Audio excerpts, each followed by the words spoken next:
Hello everyone, welcome to education community. दोस्तों, आप सभी को नमस्कार। एजुकेशन कम्युनिटी में आपका स्वागत है और मैं आप सभी को गुड मॉर्निंग कहूँगा। दोस्तों, आज का जो हमारा टॉपिक है वो आईआर के सेगमेंट में G7 ग्रुप के बारे में हमको कवर करना है। तो यहाँ पर हम G7 के बारे में प्रीलिम्स के पॉइंट ऑफ व्यू से कुछ फैक्ट्स देखेंगे। साथ ही में हम देखेंगे कि बदलती जो वैश्विक भू राजनीति है उसमें G7 ग्रुप का क्या प्रासंगिकता है, यानी कि क्या उसके पॉजिटिव और नेगेटिव पॉइंट्स हैं। साथ ही दोस्तों हम भारत के पॉइंट ऑफ व्यू से देखेंगे भारत के लिए इसमें क्या अवसर और क्या चुनौतियाँ हैं। तो जो आज का मेंस का क्वेश्चन है, इसमें आपको क्वेश्चन रहेगा कि भारत हालिया G7 समिट में भारत को आमंत्रित किया गया था, तो भारत और G7 संबंधों के क्या निहितार्थ हैं, यह बताते हुए बताइए बदलती हुई वैश्विक भू राजनीति में G7 ग्रुप की प्रासंगिकता पर चर्चा कीजिए। तो दो एस्पेक्ट्स हैं, आपको इंट्रोडक्शन देना है, फिर पहले वाले पार्ट्स में भारत और G7 जो देश हैं उनके बारे में क्या अवसर चुनौतियां हैं वो बताने हैं, और फिर G7 ग्रुप की वैश्विक भू राजनीति में प्रासंगिकता जो है उसके बारे में बात करना है। तो दोस्तों यहाँ पर देखिए, न्यूज़ ये है कि हाल ही में 49वां शिखर सम्मेलन जो है G7 ग्रुप का, वो जापान के हिरोशिमा शहर में आयोजित किया गया था। अगर हम G7 के बारे में बात करें तो देखिए, ये जो विश्व के सबसे अग्रणी देश हैं उसका एक प्रकार से अनौपचारिक संघ है। ये सबसे ताकतवर देशों का एक समूह है और सबसे ताकतवर देशों का एक प्रकार समूह है, और ये समय समय पर मिलते हैं और आपस में मुलाकात करते हैं, कुछ मुद्दे जो हैं उनको हाईलाइट करने का प्रयास करते हैं। देख, यहाँ पर अगर हम बात करें कि कौन कौन से मेंबर हैं, तो यहाँ पर देखिए बहुत अच्छे से इन लोगों ने यहाँ पर बताया हुआ है। तो यहाँ पर जैसे कि हम बात करें यहाँ पर, तो G7 में अगर हम नॉर्दर्न अमेरिकन कॉन्टिनेंट से देखेंगे तो हमको यहाँ पर USA मिल जाएगा और कनाडा मिल जाएगा। फिर हम एशिया में अगर हम बात करेंगे तो हमको केवल जापान मिल जाएगा, और यूरोप से हमको 4 कंट्री मिलेंगे। यूके मिल जाएगा, फ्रांस मिलेगा, जो कि यूके और फ्रांस दोनों जो परमानेंट सिक्योरिटी काउंसिल हैं उसके ही मेंबर हैं, और फिर यहाँ पर आपको जर्मनी और इटली मिल जाएगा। तो ये 7 ग्रुप है। दोस्तों, जब हम G8 की बात करते हैं तो ये हुआ क्या था कि रसिया को भी एक टाइम पर शामिल कर लिया गया था G7 ग्रुप में, लेकिन 1998 में, यानी कि 1998 में जब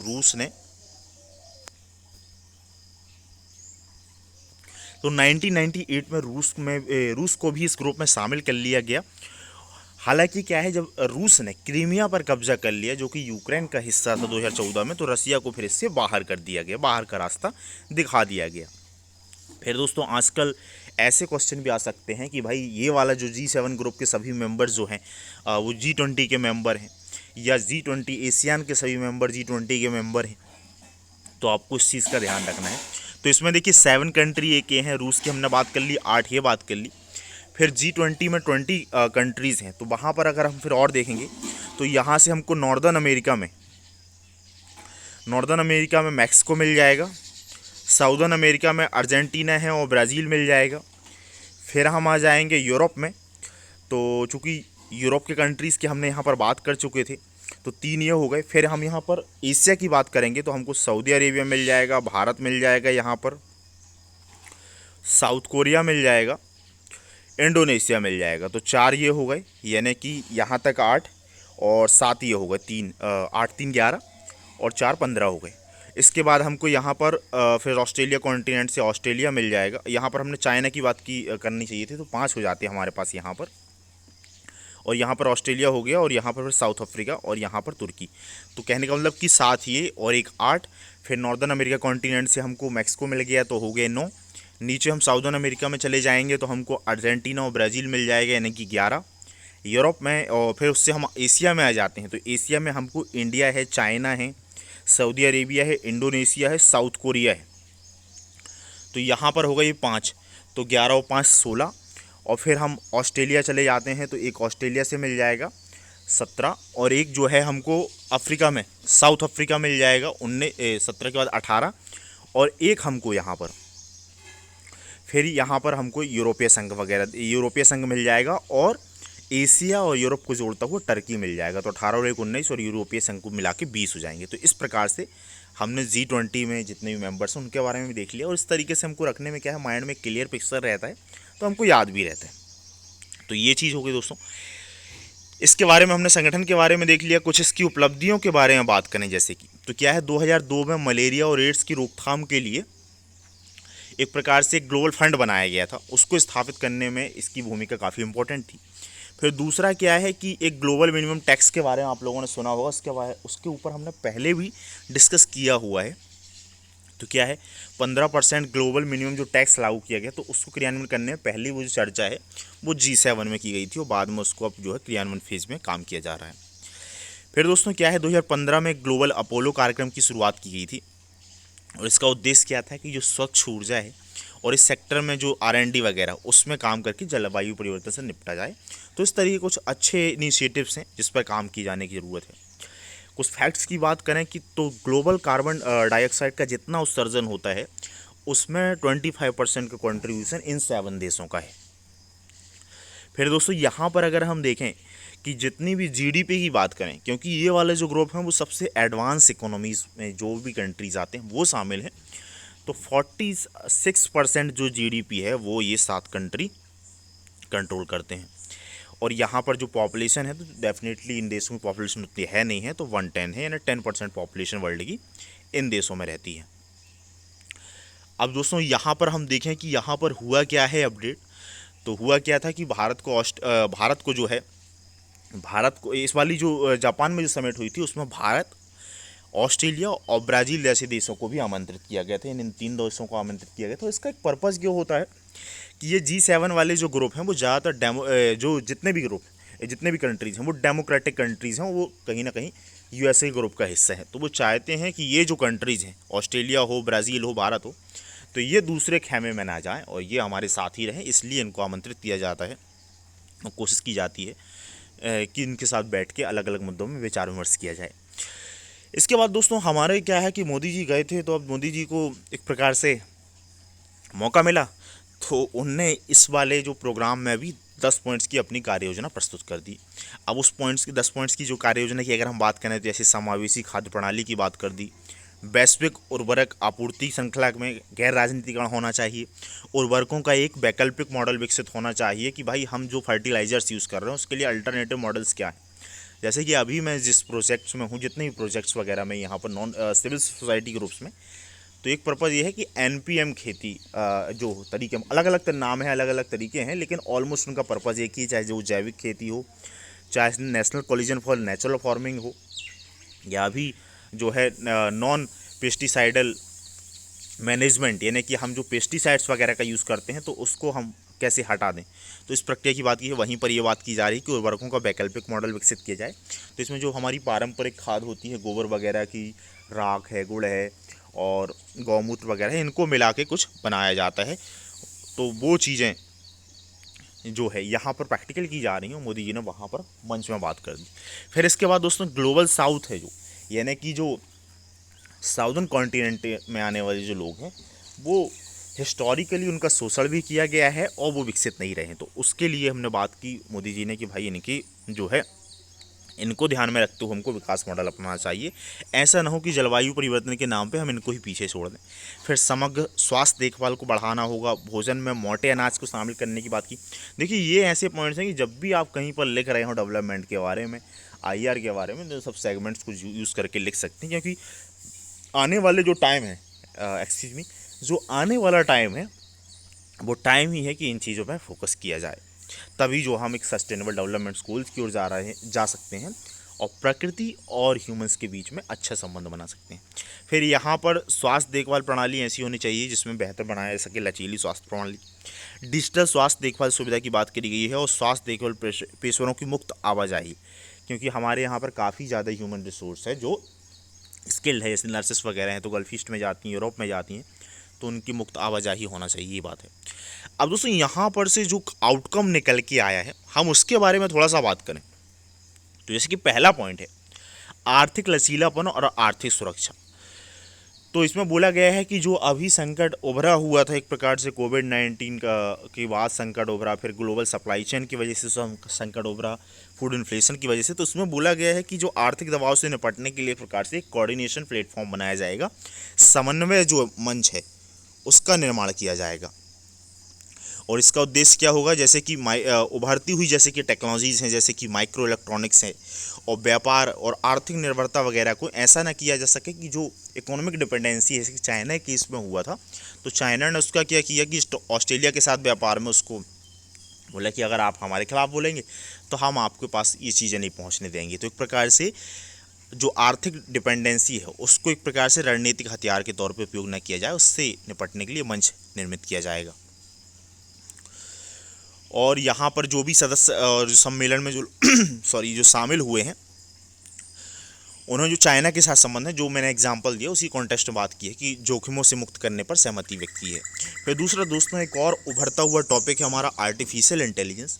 अब आर्टिफिशियल इंटेलिजेंस में क्या है, बहुत सारे चैलेंजेस भी हैं और मिलियंस अपॉर्चुनिटीज़ भी हैं और मिलियंस चैलेंजेस भी हैं अभी नए टाइम पे।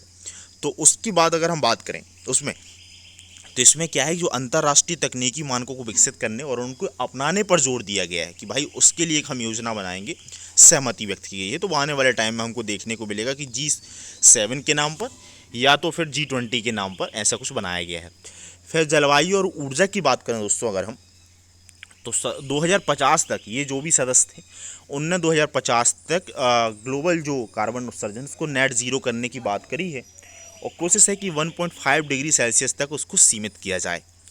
इसी में दोस्तों यहाँ पर क्या है, G7 स्वच्छ ऊर्जा अर्थव्यवस्था कार्य योजना का भी समर्थन किया गया है ताकि व्यापार नीतियाँ उत्सर्जन इस तरीके से अपनाए जाएं जो कि हमारे जो उत्सर्जन के लक्ष्य हैं, कि भाई हमारा जो कार्बन उत्सर्जन का लक्ष्य है कि किसी फैक्ट्री से अगर हमको चाहिए है कि 2050 तक 1.5 डिग्री सेल्सियस टेम्परेचर मेंटेन करने के लिए अगर वहाँ से 10 यूनिट ही कार्बन उत्सर्जन की जरूरत है, तो हम औद्योगिक नीतियाँ भी ऐसी अपनाएंगे कि 10 यूनिट कार्बन ही उत्सर्जन हो। ये जस्ट मैंने एक एग्जाम्पल दिया।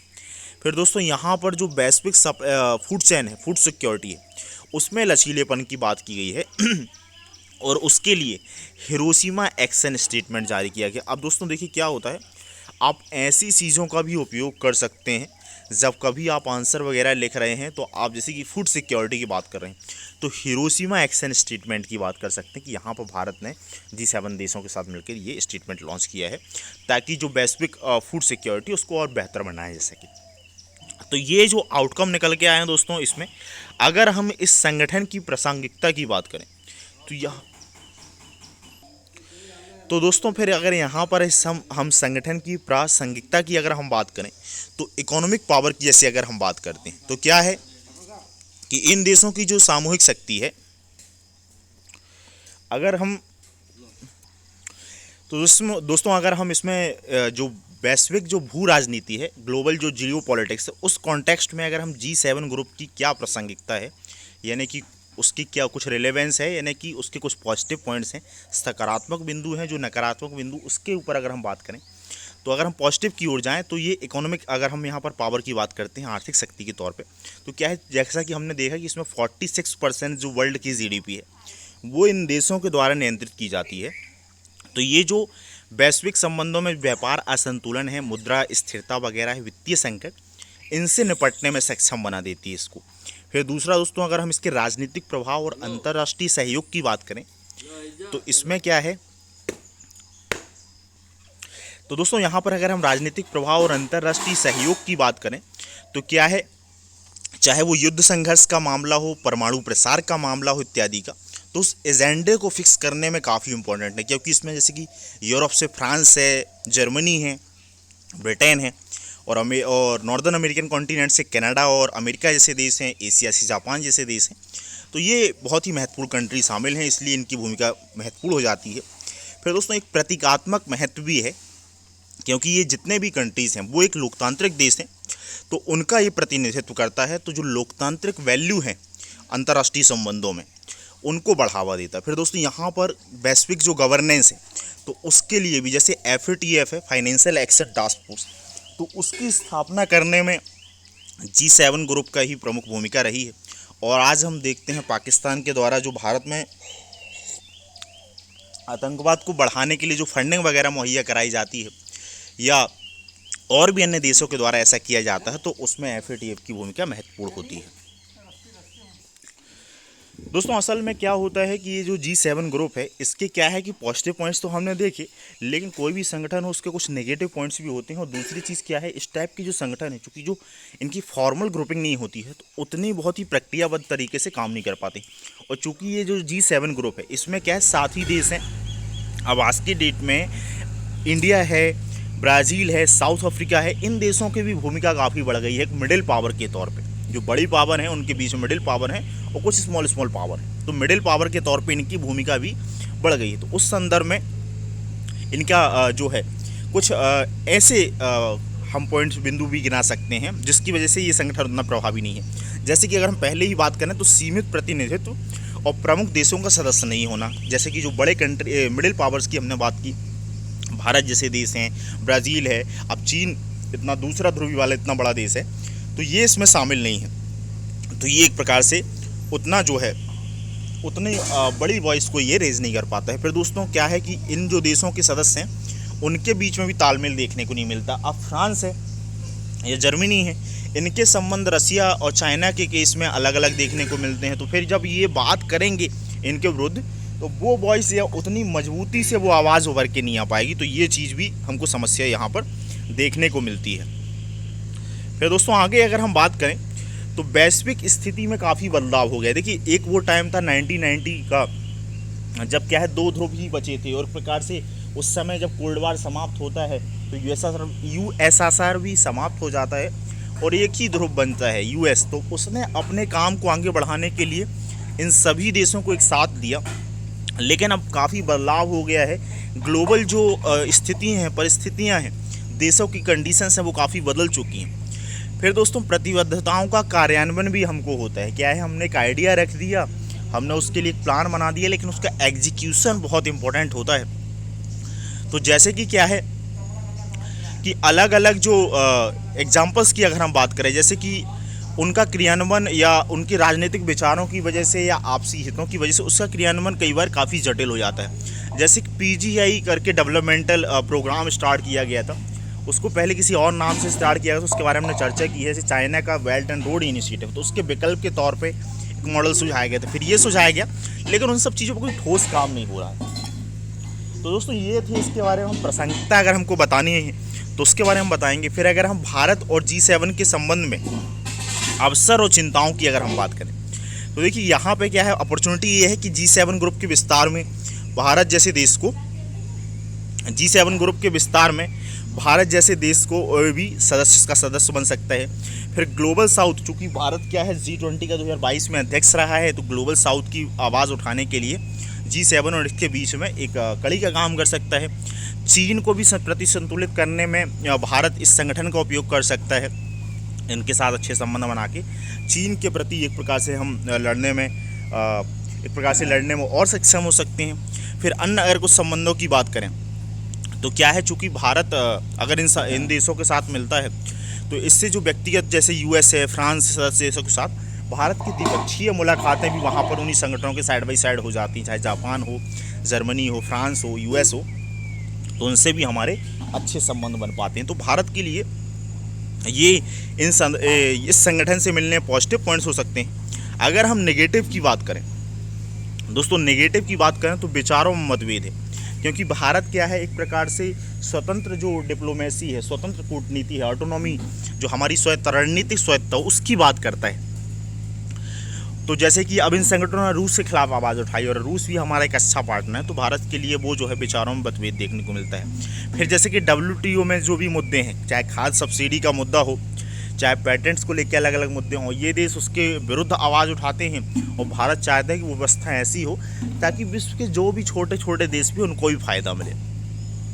फिर प्रतिबद्धता की अगर हम बात करें तो इन लोग बात तो कर देते हैं लेकिन उसका इम्प्लीमेंटेशन नहीं है। जैसे कि यहाँ पर global infrastructure and investment partnership की बात की गई है, इसी की हम बात कर रहे थे। पहले PGI था, उसकी जगह फिर global infrastructure and investment partnership था, तो उसमें कोई अच्छा से काम नहीं किया गया, कोई ठोस काम नहीं किया गया। तो ये चीज़ें चुनौतियाँ हैं। फिर सुधार करने की अनिच्छा है, जैसे क्या है, ये G7 जो ग्रुप है, अब जो अंतर्राष्ट्रीय संस्थान है, भारत चाहे तो उसमें भी सुधार हो, उसको लेके ये उतने प्रतिबद्ध नहीं है। तो हमको इन सब मुद्दे हैं जिस पर नेगेटिव चीज़ें भी हैं, तो आपको स्टार्टिंग में पॉजिटिव और नेगेटिव अवसर और चुनौतियाँ बताना है यहाँ पर G20 के बारे में इंट्रोडक्शन देते हुए, और फिर जो हमने ऊपर प्रासंगिकता की बात की उसके बारे में बताना है। देखिए, मैं कंक्लूजन नहीं पढ़ता हूँ, क्योंकि वो उसका काम है कि आप उसको पढ़िए, समझिए और अपने अकॉर्डिंग आप कंक्लूजन लिखिए, क्योंकि वो आपका पर्सनैलिटी टेस्ट में पॉइंट ऑफ व्यू भी हो सकता है। तो आप अभी से टॉपिक इस हिसाब से तैयार कीजिए। अगर इस टॉपिक में मेरे से पूछ लेते हैं कि G7 में क्या भारत को पार्टनरशिप करनी चाहिए, किस लेवल पर करनी चाहिए, तो हमको उसका आंसर आना चाहिए। तो थैंक यू दोस्तों, थैंक यू सो मच। मैं आशा करता हूँ कि आप सभी लोगों को इसका फ़ायदा मिलेगा, क्योंकि यहाँ पे क्या है, नेचुरल इन्वायरमेंट है काफ़ी ज़्यादा जहाँ पर मैं हूँ अभी, और इलेक्ट्रिसिटी ना होने की वजह से कुछ जनरेटर की वॉइस भी आप लोगों को आ रही होगी, तो उसके लिए मुझे खेद है। तो थैंक यू दोस्तों, थैंक यू सो मच।